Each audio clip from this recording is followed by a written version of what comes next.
హైదరాబాద్ ఆనుకుని ఆ రేంజ్ లో దొరుకుతుండగా అమరావతిలో 20 కోట్లకు కొనగలిగితే అమరావతి అదృష్టం మారిపోయినట్టే, అమరావతి ఫేట్ మారిపోయినట్టే.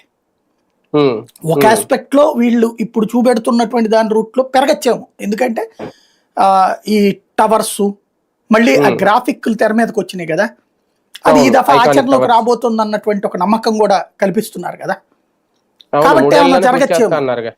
అక్కడ 20 కోట్లకు జరిగితే బెజవాడ గుంటూరు వాళ్ళు పండగ చేసుకుంటారు, ఎందుకంటే అమరావతిలో 20 కోట్లు ఉంటే ఇక్కడ 40 కోట్లకి వెళ్ళాలి కదా. గత కొన్నాళ్ళ నుంచి జరుగుతున్నది ఏంటంటే బెజవాడ గుంటూరు ఏరియాల్లో పెద్ద సమస్య అయిపోయింది. ఇక్కడ రియల్ ఎస్టేట్ అంతా పడకేసేసింది, కాస్త కొస్త బేరాలన్నీ అమరావతి దగ్గరే నడుస్తున్నాయి. అవి కూడా అందరూ రేట్లు ఎక్కువ చెప్పేస్తున్నారు, కొనేవాళ్ళు కరువు అయ్యారు. మీరేమక్కర్లేదు, యూట్యూబ్ సెర్చ్లోకి వెళ్ళి అమరావతి ఏరియా రియల్ ఎస్టేట్ అనండి, కొన్ని వందల యూట్యూబ్ ఛానల్స్ వస్తాయి. అందులో గజం 5,500 దగ్గర నుంచి 40,000 దాకా చెప్పేవి ఉన్నాయి. అన్ని ఉన్నాయంటే ఏంటి, అమ్మడానికి ఉన్నట్టే కదా.